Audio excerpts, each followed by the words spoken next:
Patrick H. Caddell is a political strategist, consultant, and Fox News contributor. Mr. Caddell has served as chief public opinion pollster and senior advisor for the campaigns of Democratic presidential candidates George McGovern and Jimmy Carter. He also served as a personal advisor for President Carter from 1977 to 1981. He has advised over 150 political campaigns, including those of Gary Hart, Walter Mondale, Jerry Brown, Joe Biden, Edward Kennedy, Edmund Muskie, and Mario Cuomo. From 1981 to 1984, he was a member and vice chair of the U.S. Military Academy at West Point by presidential appointment. He has consulted on a number of major motion pictures, including Apocalypse Now, Reds, Air Force One, and The Line of Fire, and Breakout. He was also a writer, producer, and consultant for the Emmy Award-winning NBC series, The West Wing. Please join me in welcoming Mr. Patrick Caddell.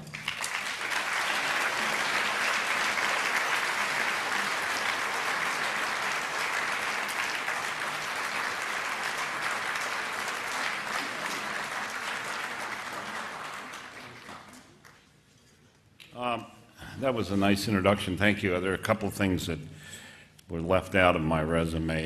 You're looking at the only man who's ever been involved in losing 49 states twice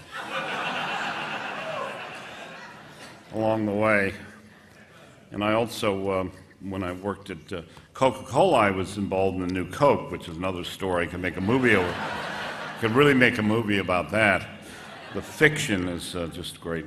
I'm a refugee from politics, and by the way, I have to take this up because this isn't true. I am not from Alexandria, Virginia. I have nothing to do with Washington. I left there in 1987, and they only let me back in when I have a visa.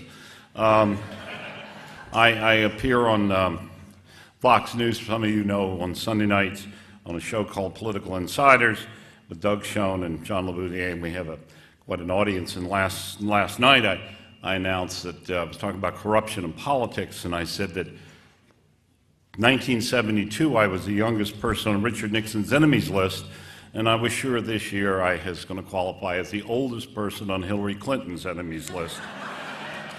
So that's quite a distinguished life. Now I want to say this, by the way. For those of you who were at dinner, I kept thinking, my gosh, look at this whole room full of deplorables. All the adults were in there. And you know, the irredeemables, unredeemables. And then I come here to the students, and I just want to say, seeing the students here, I just want to let them know that you were not left out. Watching the news tonight, and Hillary Clinton is getting a lot of flack because of her attempted appeal to millennials, and then a tape came out where she was discussing young people during the primary, and she called them baristas and kids who live in their basement of their parents' homes, and they don't understand how things work, and the audience of her supporters were going crazy. She said, oh, no, I was sympathizing with them. And to show you her deft touch with young people, she went to the University of New Hampshire because they realized they were not winning young people the way they should. A lot of them were voting for Gary Johnson and Jill Stein, and they didn't particularly care for her all that much. And so she had an event at the University of New Hampshire and brought Bernie Sanders, who can't stop saying enough things. I mean, boy, talk about a guy who took a powder, but to be accepted. But so he's there, and what happened was the room had filled up with his supporters. Students waited 2.5 hours, and almost none of them could get in. And then Hillary Clinton had the audacity to say young people would always have a place at the table with her. So you have to understand why this, and then of course Donald Trump has his own moments where he has been saying things that are just amazing. But I want to talk about this, and I want to start by talking about your college here, Hillsdale. When I was on the phone and was talking with Matt about and he was giving me some background, one of the arguments I'm going to make tonight as I discuss what's happened to my party, the Democratic Party, and the Republican Party, and the country. In 1854, the Whig Party, which had won, a Whig was still sitting in the White House, And then the Whig Party was wiped out in the 1854 election. It was a party trying to straddle North and South on slavery and free territories, and a new party began to arise and started in Ripon, Wisconsin, and had roots in Michigan, called the Republican Party, which was made up of a lot of people who had been free soil people, Whigs, former Whigs in the North, others, and they formed a new party. And that party, and here is the important historical realization, that party in its first election, it was formed in February. In the November of that year, the Republican Party and their allies, their collective set of allies, slaughtered the Democrats and took the House of Representatives in one election cycle. They came within one state the next 2 years later in the presidential election with John Fremont, who was kind of a wild weirdo. But anyway, and almost won, and the Democrats, Buchanan held out, winning Pennsylvania. But within one cycle, American politics had been turned on its head, and one of the parties that had been the mainstays disappeared, and a new party would end up having dominance for some years. And that was one of the great major changes, along with that of the Civil War, and there are three identifiable major changes in our political history of upheavals.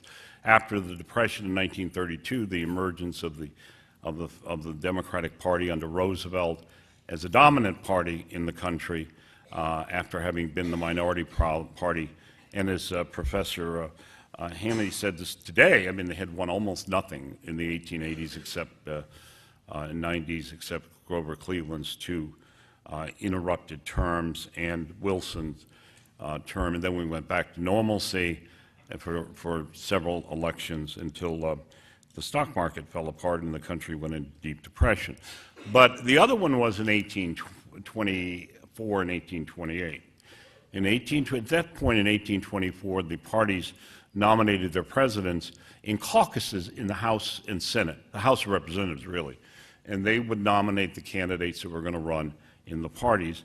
And a gentleman named Andrew Jackson, who was an uncouth countryman who believed that democracy meant the people should elect the president and the government. And remember, we had established a system of a republic, but it was an elite-oriented control republic. And, but it was with a generation of people who had won the American Revolution. And those people, the American Revolution, for those who have not studied, and it's a very important thing to really study, because it was a revolution, the great historians will tell you, it was a revolution from the bottom up. It was by the reason we have the Bill of Rights was because there's a great story about this in the first Congress. The only way they could get ratification of the Constitution after it came out of Philadelphia was by the agreement to put in a Bill of Rights. And some of the people who actually opposed this, John Madison, James Madison, I mean, who was brilliantly writing the Bill of Rights with the Congress in the first session, that was the deal.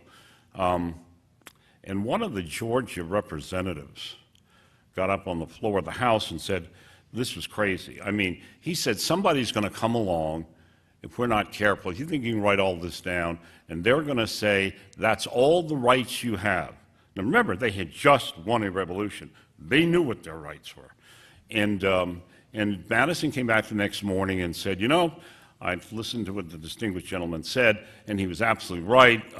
We need a catch-all. And so he introduced what we would know as the 9th and 10th Amendments to the Constitution, 9th Amendment being the amendment that says that, which is apparently nobody's ever remembered. There's a whole complicated reason about the numbering of the amendments. There were originally 13 of them. 3 of them were really weird amendments, and they just didn't go anywhere. But so they were out of order numerically. But the 9th Amendment was to give the people the rights, that they retained rights that were not stated in this document, and essentially natural rights. And I'm a great believer in the 9th Amendment. And the 10th Amendment were giving the states powers that the federal government had not been explicitly given. And we have been fighting about all of this ever since. But in 1824, Andrew Jackson, the victor of the Battle of New Orleans, former governor and senator from Tennessee, and considered a Yahoo by most of the political elite in what was then Washington and the East Coast, ran for president against the system that they had in this caucus system against Adams and several other Crawford, several other people, and ended up finishing second, but believing that he had in fact been cheated out of the election. In the next election, so John Quincy Adams was elected, and 4 years later, Jackson again decided to run, and he would do this and sweep the country, although every single effort, including smearing his wife and everything else, and they killed people and whatever, to stop him, because he meant that the country meant, the people had decided this was going to be a democratic republic. They were going to have the say in who would represent them and lead them. And they were not going to settle for their betters telling them what to do. And I mention this because we are now at a historical moment of great change in the paradigm.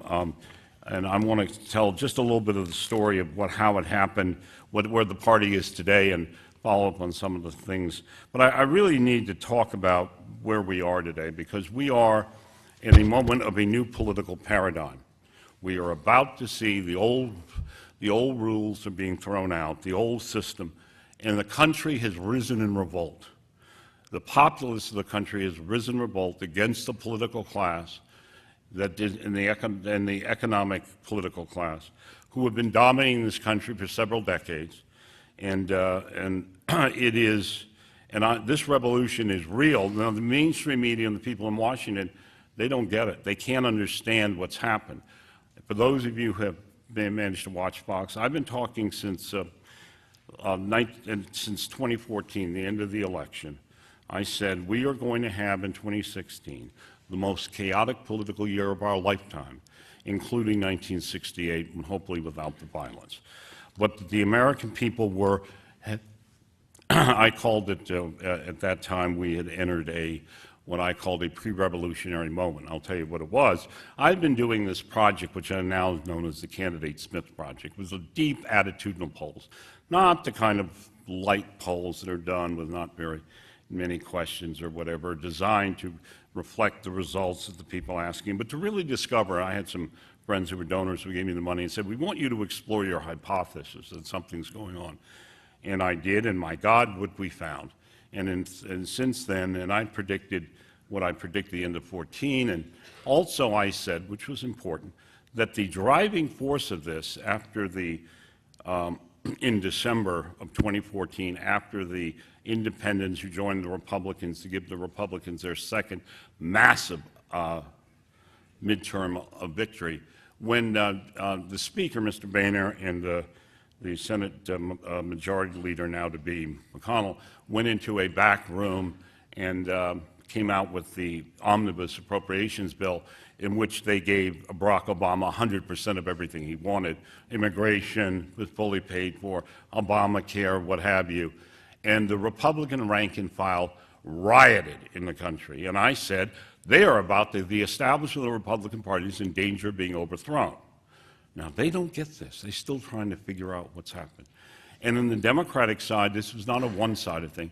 The idea that a 74-year-old socialist running against the not only presumed nominee of the Democratic Party, but the rigged person who was the entire party was going to be sure was to be coronated, put Hillary Clinton against the wall.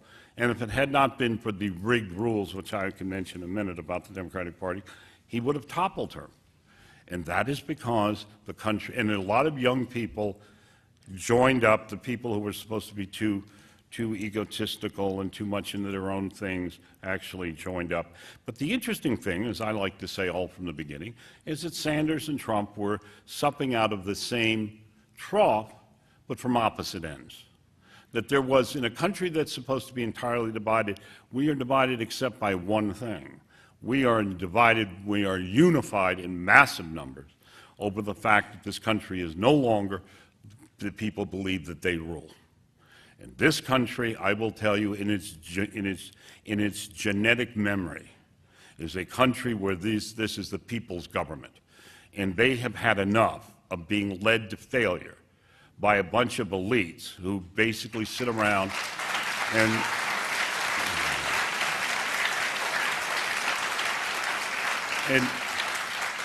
dictate what it is the American people must do because they tell them.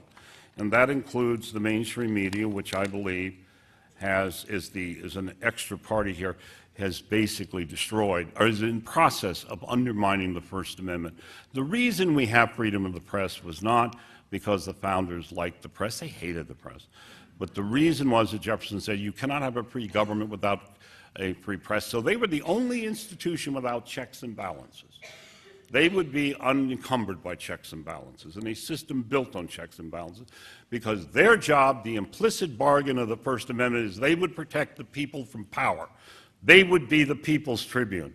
Instead, what they have done in recent years is they have not only deserted their implicit constitutional duty and deserted the ramparts of protecting the Americans from their government, from excesses of power, they have actually joined up and become the outriders of a political class that is so corrupt that the country ranks at, really, if you ask them, no one will mention, it's like the Harry Potter word, whatever that is, Bellador, I can never get it, my grandchildren can tell me. Anyway, the point is, the one word not allowed to be spoken in Washington is the word corruption. And yet if you ask people on a scale of questions to rank them, the number one issue or the number two, it's usually that or one or tied with the economy, has been government ethics and corruption in Washington, ethics and corruption. And then behind that, a couple of places is special interest. But let me just say what the big point, and I'll give you some quick alienation numbers, and I'm going to make 5 points. But I had a question that I gave to Scott Rasmussen a few years ago that I wanted to have him ask, and then I picked it up and used it myself, which is, as those of you and the students who have studied, and those adults, remember your Declaration of Independence, which is, this Lincoln said, the sheetrock document of American government. That, but beyond the Constitution, it is the founding document. And it states what the purpose of a people in revolution was. And they said in the third paragraph, or fourth paragraph, Jefferson writes in this that the governments derive their legitimate power from the consent of the governed. And when the governed, and he goes on to say, it would not light matter to overthrow it. But the people had not only the right, but the duty to do so if the government no longer represented them. I ask this question, and we ask it regularly, and the question is, we explain in the Declaration of Independence, it says the legitimate role of government is that it derives its authority from the consent of the government, from the governed. Do you think the government in Washington represents the people? 3/4, somewhere between 70 and 75% of the American people say it no longer governs with the consent of the people. That is when I said in 2013, this is the beginning of a pre-revolutionary moment. And it has been followed by a lot of things. And let me just give you a few, because, and then I'm going to talk about the Democratic Party quickly, and then we'll get to, hopefully, the questions. Look, we are not, you hear the polls about 67, 70% of the people say we're on the wrong track. Much bigger than that is a question that I've been asking flat out, which is that America is in a state of decline.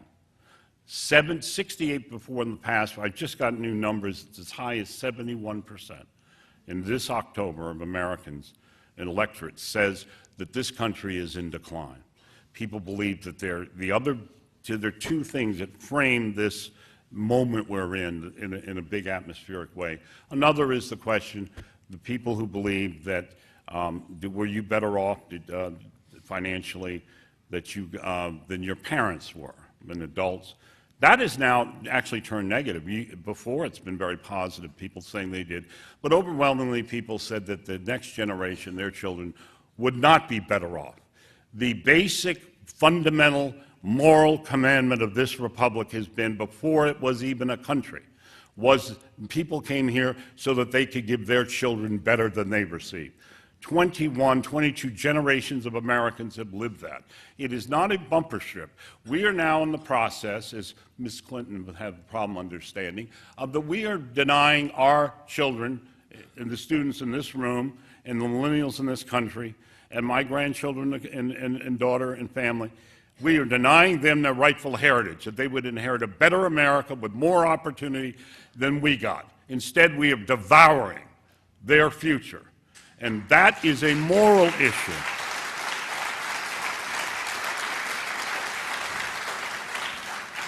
And the third big idea is this. We ask people, do you believe the system is, does the system now work where everyone more or less plays by the same rules to get ahead? Or the system is rigged for the well-connected, those with well-connected with money? That is 84% to 10. Believing it is a system with the rich and powerful, just like there are 3/4 of the American people who, I wonder where they got the notion, believe there's one set of justice for those in power, or the Clintons, and then there's another for you. These are some of the big questions, but I just want to quickly give you a couple that are stunning. And this was the last time I did this, about 6 months ago, and I've got new numbers, and they're the highest ever. Political leaders in America are more interested in protecting their power and privilege than doing what is right for the American people. That was 84, it's up to 89. The power, and this is Democrats, Republicans across the board, independents. This is where Occupy Wall Street meets the Tea Party. The power of ordinary people to control our country is getting weaker every day as political leaders on both sides fight to protect their own power and privilege at the expense of the nation's well-being. We need to restore what we really believe in, real democracy by the people and real free enterprise. And that was 81, it's now in the mid-80s. Powerful interests on Wall Street, banks, the corporations, unions, and political interest groups have used campaign and lobbying money to rig the system for themselves. They are looting the national treasury of billions of dollars at the expense of every man, woman, and child. 75% of the people believe that then. It's almost 90 today. I believe the U.S. government is working in the people's best interest. Well, that didn't go over too well. That's over 70%. Oh, and here's my favorite. Politicians really care about people like me. 18% agree and 76% disagree. And the 18% are what I would say, that is the political class. The country is run by an alliance of incumbent politicians, media pundits, lobbyists, and other powerful moneyed interest groups for their own gain at the expense of the American people. That is 80%, and now it's about 85. And and a couple of other quick ones. The U.S., the biased and slanted media, coverage of the media and press are a fundamental part of the problem of our political system. 3/4 of the American people, the American media, according to Gallup, has its lowest ratings ever in the last several months, and I wonder why. As people have figured out that they are biased, that they are unfair, and that they have their own agenda. And it's not enough, my problem with the media is this. It is not enough merely that they tell us who we must vote for and who you may not vote for. It is when they decide to tell you what truth you're allowed to know and what truth you are not allowed to know. And that is what they're doing, suppressing information. And thank God for the internet and so many forms of information that we have. The U.S. has a two-track economy where most Americans struggle every day, where good jobs are hard to find, where huge corporations get all the rewards. We need fundamental changes to fix the inequities in our economic system. That's 3/4 or more of the people. A major reason the middle class has not seen their economic condition really improve for decades, and the nation does not have the economic growth it needs, is because corruption and crony capitalism in Washington that puts special interests at the head of the nation. A majority of Americans, almost 80% of the people, agree with that. And here's one that I like. Every week we seem to see more and more news stories about government incompetence and overspending and mismanagement. The federal government is not only dysfunctional, but seems to be collapsing in front of our very eyes. And almost 3/4 of the American people believe that. And here's a killer. And this gets into the parties. The real struggle in America is not between Democrats and Republicans, but between the mainstream America and the political ruling elites. And that is 67 to 24. Believe that. Two-thirds of the American people, mainly in a country we're told there are only Democrats and Republicans. And now remember, we have a country where independents are for the first time the plurality of our country.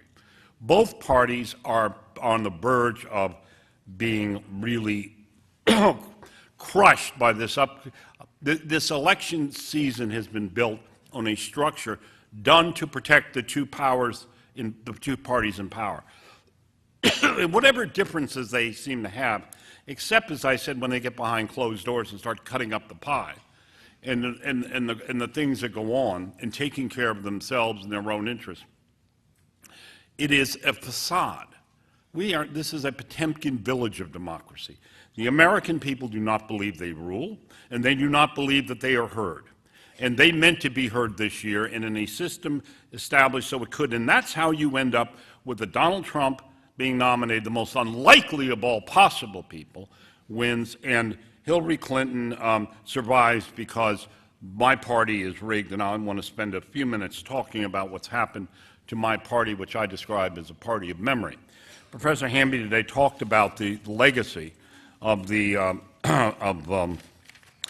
progressive populist movement in this country, and then with FDR, Truman, JFK, Lyndon Johnson, Jimmy Carter, all the way down about American foreign policy, the movement against them again. And remember, the person who opposed government unions was named Franklin Roosevelt. He said, you can't have them negotiating across the table. We have a civil service system. And he refused to do it. And then John Kennedy just went ahead and signed it one day. And now that those unions, not the labor unions, not the people who work in industry that the Democratic Party represents, it is a party of government employee unions, particularly teachers' unions. Now, those unions, not the teachers, their job is to make sure we have no educational progress in this country. And what I've seen my party become is a party of interest groups. When we said that the original purpose, when Professor Hamby said today, from the beginning of the Democratic Party, was the idea that we would be the party of the people. When 200 years ago, when in 1792, Thomas Jefferson and Madison took a trip, a botanical trip on the Hudson looking for butterflies, and met up with DeWitt Clinton of New York, and they formed the modern Democratic Party, the oldest political party in the world. And what's interesting is you can begin to see the decline of my party in 1992 at the convention. When Ross Perot, by the way, was at that moment on top, the country was ready to dump the parties then. They were ready for an outsider, but there's a long story with that, but Perot pulled out, and there's a lot of strange quirks going on there that we don't have time for those war stories. I met him on January 3rd, 1992, flew to Dallas, and began discussions with him about making this race. But anyway, but we have now what we have basically are a one-party system, and it's got wings, and we have the corruption party and the stupid party. The corrupt party, and there's a lot of each in both, but you can figure out who is who pretty clearly. But my party has become a corrupt party, and this is amazing to me. It serves, what does it serve? First of all, it moved over in 1992. 1992 convention, Ron Brown, the chairman, it was the 200th anniversary of the Democratic Party. There was no mention of that at the Democratic Convention in 1992. And the second thing they did then was Bob Casey, the governor of Pennsylvania, who was pro-life, was denied the right to speak at a Democratic convention, of which he headed one of the largest states, while they allowed moderate Republican women who were pro-abortion to speak. And that was the beginning of the stifling of dissent in my party, which was supposed to be the party of free expression.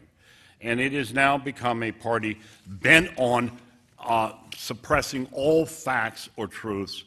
And it is now, and that is because it has essentially been hijacked by a coalition of very well-educated, very what I call the swells, the well-educated, money people, whatever, and the interest groups. When in 1992 the Democratic Party became the party of Wall Street, Now, the Republicans were really upset and couldn't wait to try to become the party of Wall Street again. But you know, for a long time, the major funding in the Democratic Party was Wall Street. Hillary Clinton is a walking embodiment. She's raised untold millions from the hedge fund industry and Wall Street and whatever. She gave a speech today saying she was going to be really tough on these banks. And all I wanted Donald Trump to do is, does anybody believe that people give you $100 million or 50, 60 and want nothing in return? They do it because they like you? That's why her speeches are not public. But it is a party that has lost its soul. And its soul was to represent the common man. It still survives on that, but it doesn't. All you have to do is look at the inner cities of America. And Donald Trump is to be applauded for going to those places, at least raising the banner about what has happened in the inner city. Because the Democratic Party's other interest group is political interest group leaders, and particularly in the minorities where they buy off the politicians. That's what happens. And nothing gets done for the people. Nothing. And we are supposed to be the party that was supposed to take it. The Republicans have a problem, and an empathy problem, like they can't talk about blacks and Hispanics in their cities, sorry to say. But Trump goes out there and he says the truth. You're getting killed. Look at your unemployment. Look at the jobs. Look what you don't have. And it is because they can take your vote for granted, which is true, and because the schools, look at the schools. Why? Because the Democratic Party is in the pocket of the teachers' unions. Just like you cannot change the DA because my party has become the party of government unions, and they will not allow anyone to be fired, including people who are responsible for killing thousands of veterans. What kind of country is this? But that is not to say, sadly to say, the Republicans offer a whole lot more. As I said, you know, they promised they would stop Obama. They laid down and died in the streets when he did illegal acts. We have Iran going on. We have the greatest crisis in American foreign policy. Overwhelmingly, the American people oppose the Iran nuclear deal. They got there on their own. 2/3 of them, many Democrats included. And the White House told the Democrats, oh, no, you just vote with us, don't worry about it, and nobody will remember. Well, they do remember. And over almost 75% of the American people say that Iran is not only is either cheating or will cheat on the deal, and that ever since we did this deal, all we've done is surrender. Well, we know what we've done. We put billions of dollars in cash in pallets. We took off secretly sanctions that were supposed to stop them. And what do you hear from the Republicans? Nothing. They do not fight. And we have sailors humiliated on their boats. They built, the Iranian Guard built statues commemorating the American sailors who were put on their knees with guns at their heads. And John Kerry had the audacity to say, well, see, the nuclear deal, we finally got them free because now we can talk to them. Well, by 3-1, Americans think that that was a national humiliation, but not the media. And they will not. These things are not being told. What we have now is this moment in our history when I think the Republican Party has I don't know what it does, because I don't know what it stands for. It certainly doesn't stand for its voters. And they're angry, how dare them do this. I mean, the most rabid anti-Trump stuff comes out of Washington, from places like the Wall Street Journal, the Washington Post, conservatives, quote conservatives, who feel offended that their power to lose is being taken away, might be taken away from them. Or that the people, because they're really just as contemptuous. And that's the interesting thing. When you ask about the deplorable comments, voters think, the plurality of them, that this is Hillary showing real contempt. By the way, that 18% who said politicians care about them, that's the same percentage of people who say that, when asked about her statement, that she shouldn't have apologized. That's exactly right. That's who these people are. That's the elite in this country. And they have taken this country to the brink of disaster, and the American people know it. Now, and that is why this election is so unclear. We have an election, and it is very frustrating, because I believe that the issues and the things that I'm talking about, if Donald Trump had stopped defending the hell anyone cares about his life for, and starts speaking for what he promised to be, the spokesman of the American people, the elite are not trying to stop Donald Trump. They're trying to stop the American people from threatening their power. And it is a moment when the country needs to a new breath of democracy. I once said long ago that in the hands of these people, that the spirit, the power of democracy is dead. In the hands of the American people, it is an amazing magic tonic. Nothing the American people have never been able to do when they have been calling the shots. And it is time, I don't care whether, and I think everyone believes this, and if we had an election on that basis, which is this, whose country is this? Who governs America? Whose America does this belong to? Are we going to continue going down the road of decline, or what I call the globalist attitude of, well, we'll make sure it's a soft landing, while we make sure our families and we are all protected and have ripped off everything to make sure we're okay, and we'll make sure it's not too upsetting. And I'll tell you, as I have said before, this country, to paraphrase Dylan Thomas, one of my favorite poets, this is America. This country is not going to go gently in that good night of decline. Faced with decline, the American people will do whatever is necessary to restore what is the exceptionalism in this country. And what we need to first do, and we need to do it for our children and grandchildren, we need to tell the young people it's their country and they deserve better than they're getting, and we're going to do something about it. And that's what the election should be about. And that is what my party is no longer about, as I said, what they have become. And that's why they, as I said, it's a party of memory to me. I refuse to stop believing in what I believe, which is a strong foreign policy. Bill O'Reilly's day said that he wrote all living presidents and asked them whether or not, because he just did a book on the killing Japan, or the rising sun, and he said, would they have done what Truman did in dropping the atom bomb? And the two Bushes said yes, and Jimmy Carter said yes. And Bill Clinton didn't answer for obvious reasons. He doesn't want to get in any more trouble. But Barack Obama didn't answer, and we all know the answer to that question. Because he doesn't believe in American exceptionalism. And every president, Democrat or Republican, Bill Clinton, everyone, all believed in American exceptionalism. You cannot lead this country if you do not understand why it is so special and why it became a place made up of people from every place in the world who turned it into a race of people different from anyone from which they had come.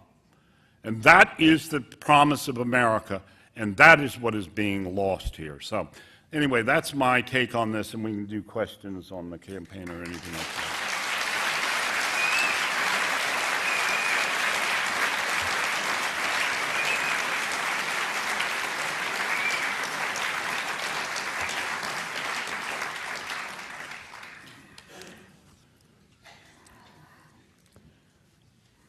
Thank you very much for speaking today. I was just wondering, could you elaborate maybe on the steps that you think would be necessary to fix the direction that America is going? Well, the first thing to do is that the political class, in my opinion, has to be displaced. This has to be turned upside down. Now, I don't know what kind of President Trump would be. My reasons are everyone has to make their own choices in this. But my belief is that we've got big issues on the table. If they're able to win, if they're able to suppress the American people, they will be charged with more power than they've ever had. And they will seek to snuff out, which is what they're doing, choke off the legitimate dissent of the American people to their failures. They have brought this country to this point. And they say, oh, we're so good. You don't think it's a coincidence, do you, that in Washington, this isn't a battle between Democrats and Republicans or liberals and conservatives. It is a battle between the American people and the political class, and they're outriders, and the first thing is they must be defeated. And if Donald Trump would just raise that point, and that they are not trying to stop Trump, although, a lot of people think he should be. They are trying to stop you. They're trying to stop the American people. That's the real threat, or the American people. And that is what this election needs to be decided on. The minute they lose, the world turns upside down.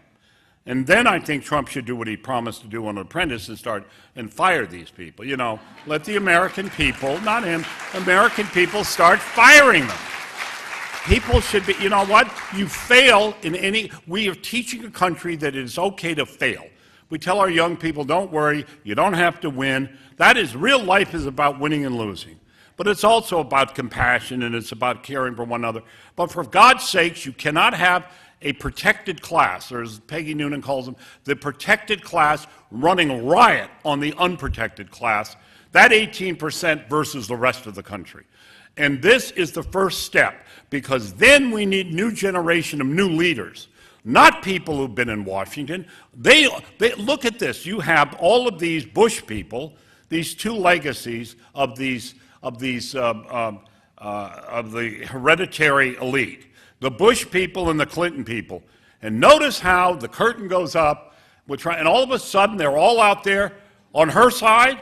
I mean, they're all screaming, oh no, we can't do this, we can't have, no, my God, that's because they have all been in bed together making this country what it is and working for each other. When you have groups that these consultants, it's easy to discover, when you have all these people in Washington enriching themselves, lobbying the consulting groups, and they have people like, you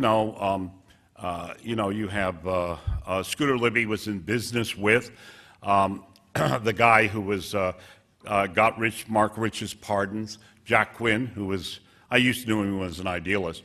Problem with power is power corrupts, and people who stay become corrupt. And these people are in business together. That's the fraud. You can see it right in front of you. But they pretend that they really have battles going on, and it's usually about issues that, I'm not saying they're not important, but they are not about whether the country lives or not. So the first thing is we need real Americans to come and do what we had when we had citizen politics. People came to government to serve and go home. And the first thing to do is to make these people leave.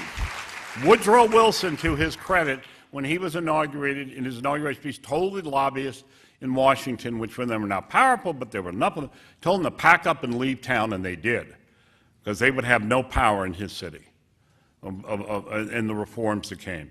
We need to understand, these are the people running the country, and they're the people, and all of these, 70% of the people who leave Congress, they don't go home, they go to work for lobbying companies and lobbyists in Washington. Let me just ask you a simple common sense question.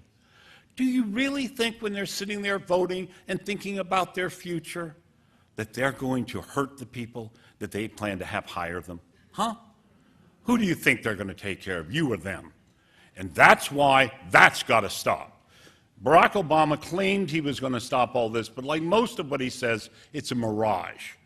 I mean, the man lives in his own bubble, you know, and I say that as anyone who knows Chicago politics knows, and I have been very steeped in Chicago politics, so I know a lot about it.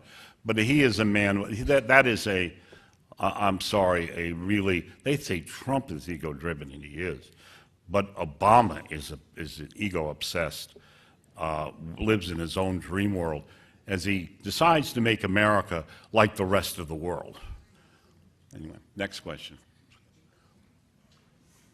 I can't see, so stand up or talk or say something. I'm sorry. The lights are bright. I could listen to you for hours. Well, thank you. I don't think I could, but I'll last as long as I can. I'll stay here till I collapse. My feeling, I've told people, Trump was never my first pick, but I feel like that if he were elected, it would be the destruction of the Republican Party, and maybe somebody would start fixing the problem that you're talking about. And it sounds like, do you think that if Hillary were elected, anything would change in the Democratic Party? Let me tell you what my greatest concern is. This is what I said about the enemies list last night. I have to tell you, the most appalling thing as a Democrat is about dissent. During the Vietnam War, Lyndon Johnson was president. They were a very powerful president. And there were people in my party who thought the policy was wrong, who stood up and opposed him at great potential cost to themselves, the Robert Kennedys and the Bill Fulbrights and others. There's some people who Johnson had controlled for years. Because at that point it was a matter of conscience. During Watergate, as I said, I was the youngest person on Nixon's enemies list, so I have this thing about government corruption and uses of government. And there were Republicans who stood up on conscience and principle, the Lowell Weickers, the Bill Cohens, and others in the Republican Party, because the Constitution of the country, because Nixon had violated those terribly. Today, we have rampant corruption. We have a corrupt machine that's so vast, the Clinton machine. And no, not a single Democrat will stand up on principle and say, we can't do this. They are all this is the death of my party in the sense of any moral center. It lives because it stokes the fires of identity politics and whatever it does, and divide people and whatever. But let me just say this. No one has said, and what needs to be said, Laura Ingraham hinted this, and I tested, and 70% of people agree with this. 60-some%, I mean, say, if you elect Hillary Clinton and she appoints all the judges and all the prosecutors and all the heads of agency, there will be nobody to stop her. And you know what? The American people know that. If Donald Trump would only say that's the real issue, that Clinton Foundation is the single most corrupt enterprise in American history. It is going to turn this country, if you move what they did in the State Department, into the White House. You are talking about turning America into a banana republic and the South American model. Corruption is, look, America can survive incompetence. It can survive periods of stupidity. We have often. But what it cannot survive is the poison of the cancer of corruption, eating away at every element of this, where there are no truths, everything is a lie. Lying is now the currency of the political class. Nobody cares about truth, and nobody cares about saying to the American people, you know why the American people are right to have contempt for what's going on in Washington? Because Bill Grider, quite leftist, but a good friend of mine and a great man, wrote a long time ago in a book called Who Will Tell the People? And he said before the American people had contempt for their government and their leaders first had contempt for them. And that's what I mean when I say that the country, overwhelming majority, believe that Hillary Clinton's comments represent the views of the 60-some% say that is the view of the political class and the media. And they've got it right. Now, what needs to be done is told they don't know nothing. They don't, this country, we've separated in something very bad. Washington is so rich and corrupt. And that's why the suburbs are booming and everyone else is suffering. And they don't see it. They don't live where we live. They don't live where the people live. They do not could send their children to schools, or you send your children to. They don't have to experience anything. They have protected themselves. And they think they have a right. They think that they are some kind of ruling class. This is America. And they need to be overthrown in the way we were taught. We have a constitutional way to do it, and that is what we should use. And if it requires a blunt instrument to do it, then we need the blunt instrument.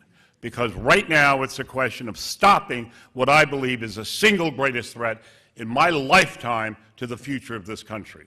And that is the corruption Hillary Clinton lives and believes in and is part of. She, her husband, their donors, all of those people. They took a third of America's uranium supply and gave it to the damn Russians for money. But you don't read this in the press. The new line in the press is, oh, well, she's a crook, but so is Trump. He is nowhere near what she has done. And what they have done to this country, selling favors.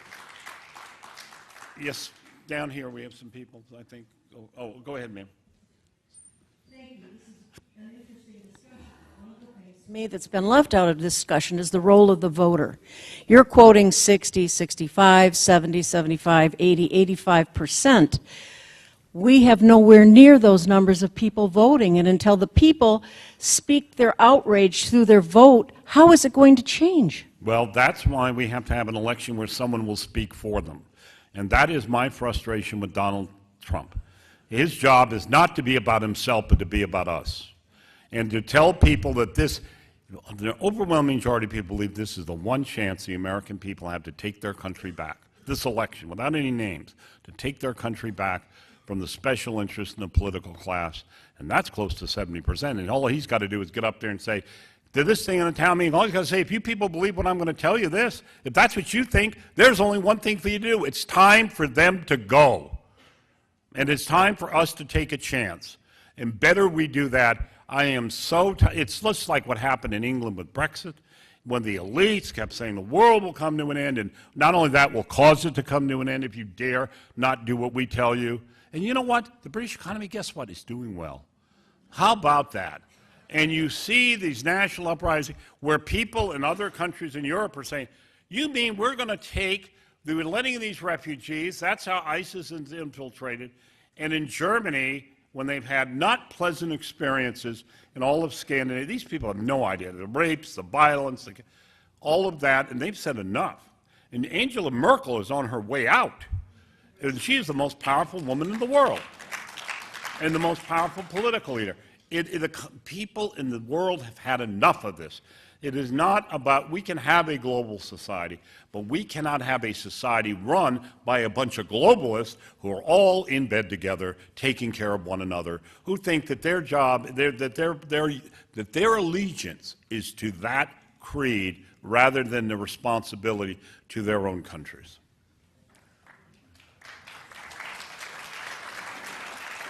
Next. Mr. Caddell, over here. Whoop. Right here. Ah, there you are, sir. Okay, gotcha. Okay.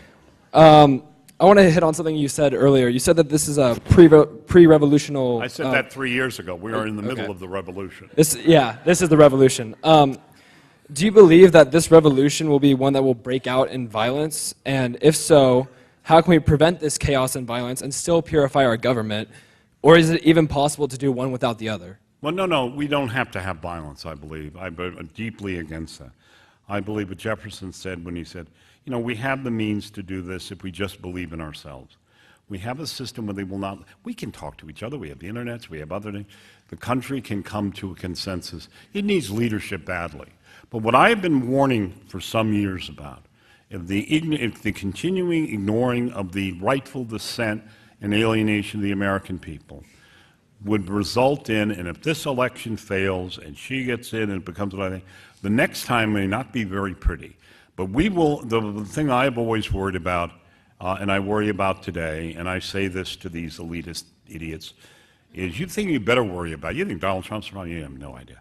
Wait till you get someone, what I call, and I've been talking about this, someone who is the political brilliance of Huey Long, who was the demagogue, I mean, he was really scared to assassinate. Roosevelt was terrified. And that person is, first of all, will be a Harvard or Yale graduate. He will be a traitor to his class. He will know how to handle the media from day one because he says this, and his message will be, and he will promise to fix things because we have a problem in the economy, which we're probably headed to in the world or whatever, and none of this is fixed, and all of it is still there. What I worry about is eventually you will get someone, and they may or may not be very good. But I'll tell you, the number that we had the highest in this new poll, and I got it actually from the Quinnipiac people from the spring, and it was about, we need a powerful leader who will save us from our problems. That is the definition of the man on horseback. Today, that is 90% of people saying that. Beyond this election, so if we don't want violence, but as I said, the American people are not going to accept, this is in Britain, we are not going down to be a third world country or a reduced country or to lose our exceptionalism without a fight. That is not going to happen. And I'm saying we don't have to have it, but what we have to first of all is state the principles and have this. This needs to be the organizing principle. It needs to be the one for young people because they inherit this country. And those of you, the students here, who have been really screwed. I mean, this is ridiculous. When I was in college, I didn't have to, all I had to worry about when I was in college was getting drafted. But there was no question that when I got out that there'd be a job and I'd have opportunities. And my parents had struggled because they kept the faith. We have not kept the faith, and it is time to start keeping the faith. But it starts with our job as citizens. This is our country. My answer is, if the American people want to just mess this country up, it's their right, it's their country.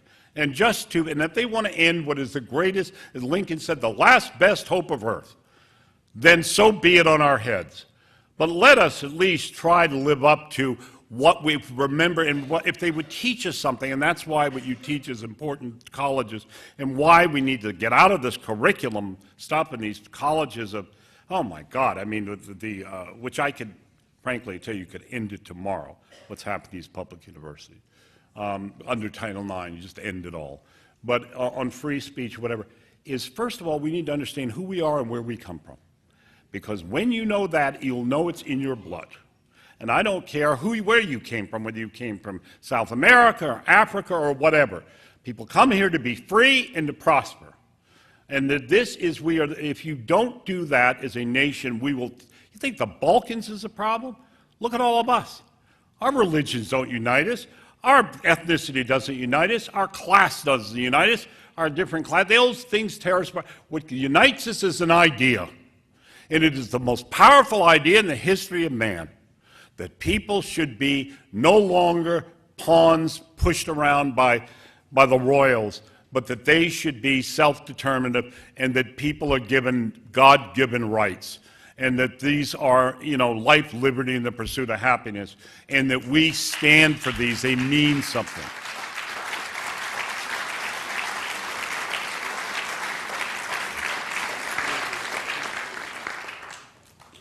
Hello. Yep.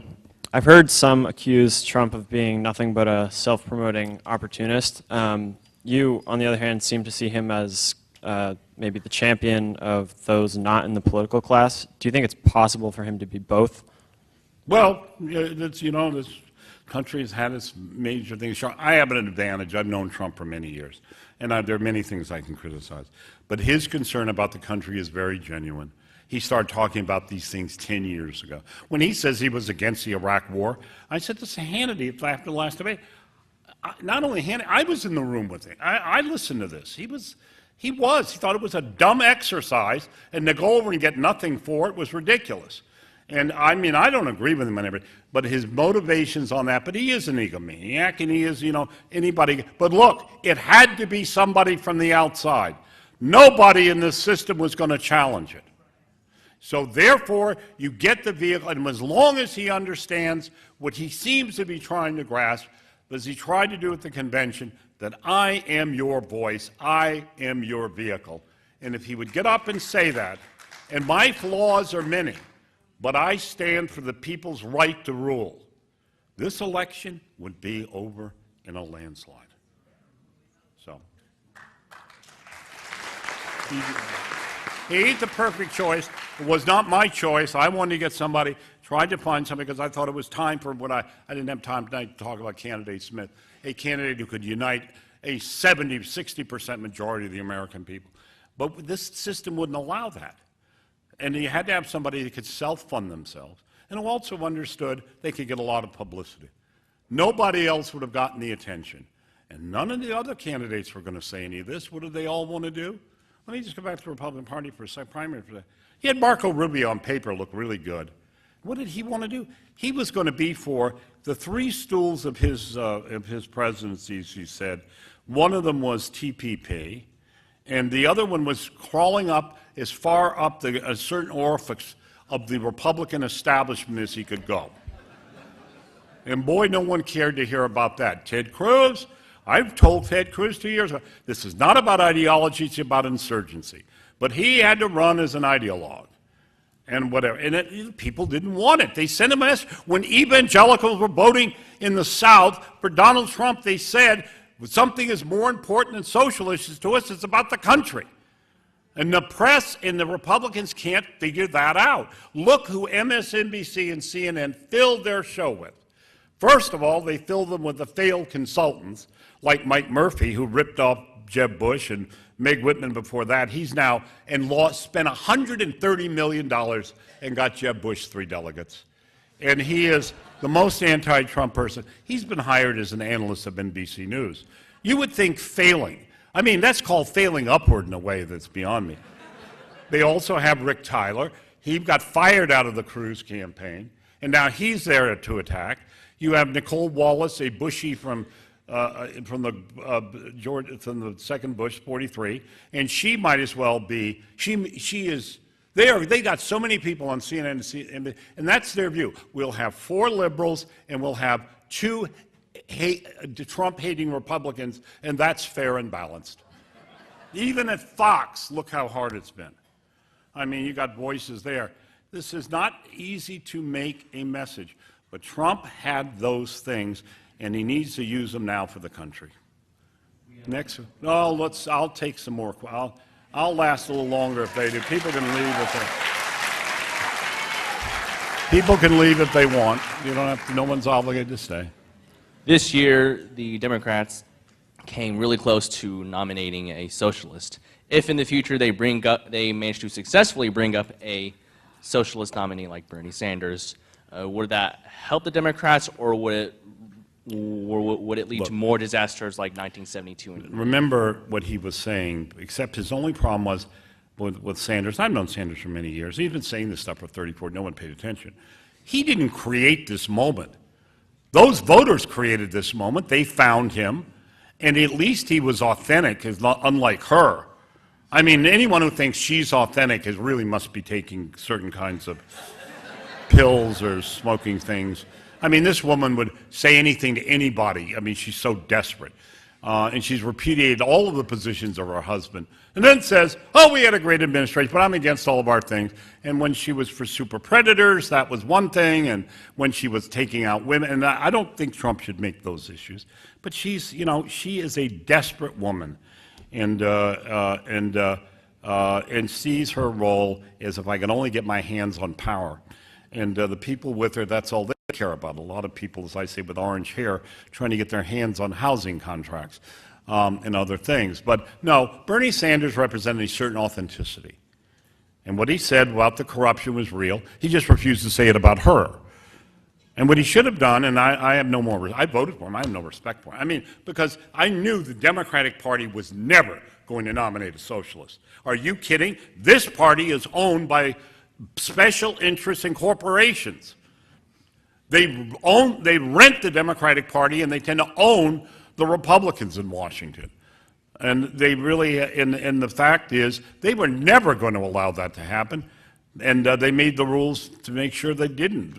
It's a long story of how those things have been rigged. But no, I don't think that's going to happen. It wasn't his policies like that. It was the fact that he was the protest. He was the anti. And at least he seemed to be a man of some conviction. In the land of the blind, the one-eyed man is king, you know. And in the Democratic Party, I mean, even a socialist. But he wasn't going to get elected with that. But the point was, he was the vehicle for the revolt. There was no one else. Just as there was no one else other than Trump.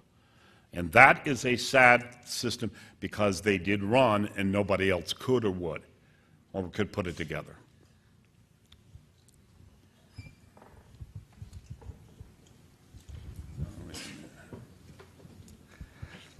Thank you for being here tonight. As a first-time voter, I feel like the Republican Party has fallen into reactionary politics rather than principled politics.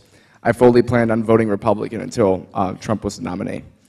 As such, I plan on voting for the Libertarian Party this year.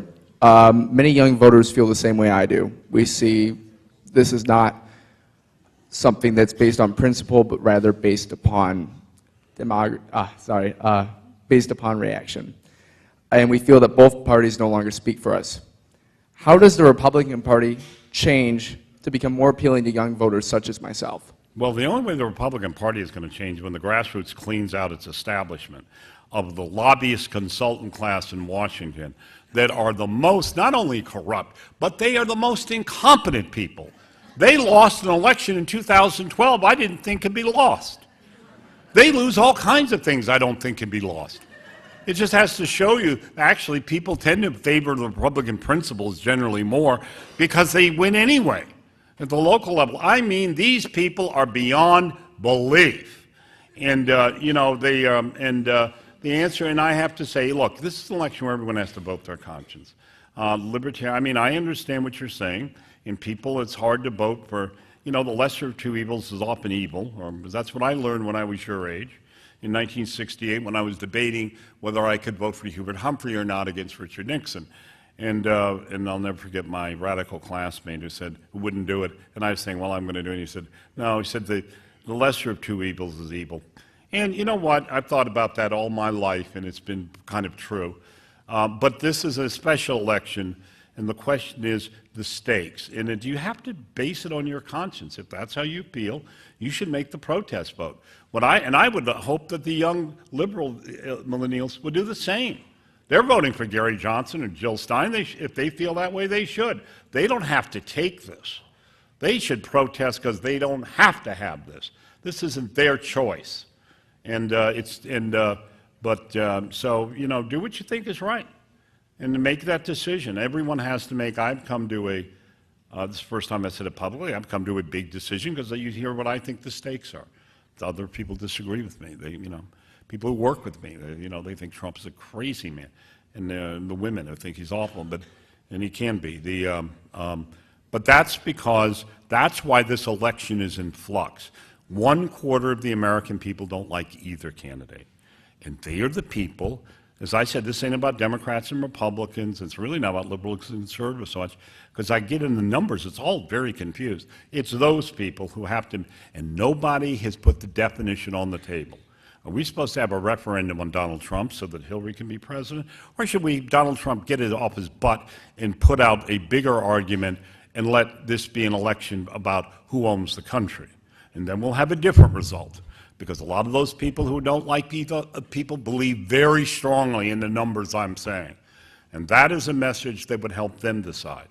This is right now is a race to the bottom between these two campaigns, and it's annoying to watch. Do you believe that implementing term limits for senators and representatives could help prevent the corruption from the elite class? I'm sorry, ma'am. I'm sorry. Do you think that having term limits term for limits? senators and representatives? Yeah, well, I think it's time for a lot of them to go. You know, the problem with term limits is that people get to, and they don't want to abide by what they agreed. Some of them do, like Tom Coburn, unfortunately, because I have great admiration for him. The doctor who became a senator and fought waste in government, and, you know, and was just a great man and is now ill. But, you know what? It's time to term limit these people. The advantage they have with money, look, we don't have a democracy when the politicians pick the voters rather than the voters picking the politicians. And that's what we have with all the gerrymandering going on, and it goes on to right down to we have technology we never had before that allows you to go down to the block level and decide which district to put you in or not. And well, that's wrong, and they have unlimited fundraising, and they got all the interest groups, and you know, and I think that you know, I think it would be a very healthy development now. It would deprive us of some people who are great public servants, but frankly, there are not that many I can think of. Thank you very much. Thank you. Thank you.